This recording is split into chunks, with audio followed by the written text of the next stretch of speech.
नवी मुंबई महानगरपालिकेच्या स्थायी समितीची स्थापना आज करण्यात आली असून समितीच्या सभापतीपदी अशोक पाटील यांची निवड करण्यात आली आहे। तब्बल 6 वर्षांपासून रिक्त असलेल्या स्थायी समितीच्या सभासदांचीही यावेळी निवड करण्यात आली। स्थायी समितीच्या स्थापनेनंतर नव्याने निवड झालेले सभापती अशोक पाटील यांनी प्रतिक्रिया देताना समिती पारदर्शकता आणि प्रामाणिकतेने चालविण्याचा निर्धार व्यक्त केला। कोणत्याही प्रकारचा गैरकारभार चालू दिला जाणार नाही असे त्यांनी स्पष्ट केले। गेल्या काही वर्षांपासून नवी मुंबई महानगरपालिकेत प्रशासक व्यवस्था कार्यरत होती, त्यामुळे त्या कालावधीत झालेल्या चांगल्या कामांचे स्वागत केले जाईल। मात्र जर काही गैरप्रकार किंवा चुकीची कामे झाल्याचे आढळले तर त्यावर योग्य कारवाई केली जाईल असा इशाराही अशोक पाटील यांनी दिला। स्थायी समितीच्या स्थापनेमुळे आता महापालिकेच्या आर्थिक आणि प्रशासकीय निर्णय प्रक्रियेला गती मिळण्याची अपेक्षा व्यक्त केली जात आहे। स्थायी समिती म्हटलं की या नवी मुंबई शहराचा एक वेगळा घटक आहे आणि या सर्व गोष्टी करत असताना मी सर्व माझ्या सभागृहातील सदस्यांचं, स्थायी समिती सदस्यांचं मनापासून या ठिकाणी सहकार्य घेईल।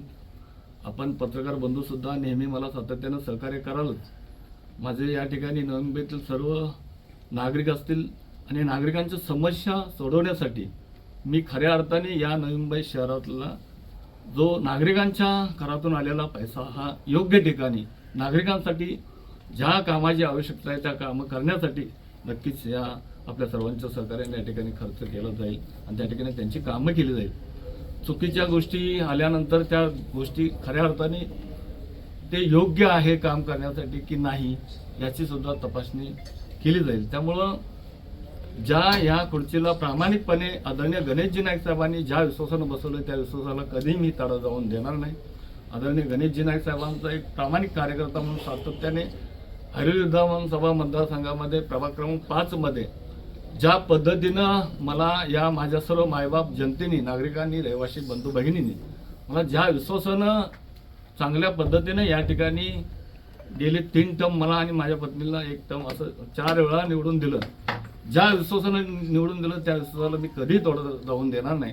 नवी मुंबई शहरामधल्या सर्व नागरिकांची कामं करण्याकरता मी कटिबद्ध राहील, प्रामाणिकपणे काम करेल, प्रभावीपणे काम करेल, यामध्ये कुठलीही शंका नाही। आपण आजच्या दिवसामध्ये सर्वांचं मनापासून आभार मानतो, अभिनंदन करतो आणि आजच्या ठिकाणी आज खऱ्या अर्थाने मला अतिशय मला आणि माझ्या परिवाराला आणि माझ्या आईवडिलांनी दिलेल्या आशीर्वादाला खऱ्या अर्थाने न्याय मिळाला आणि दादा हे नाईक साहेब हे आमचे सर्वांचे या नवी मुंबई शहराची दिशा देणारे, नवी मुंबई घडवणारे आणि सर्वसामान्य जनतेला सोबत घेऊन जाणारे नेते आहेत। त्यामुळे दादांचं आणि सर्वांचं मनापासून आभार मानतो। धन्यवाद।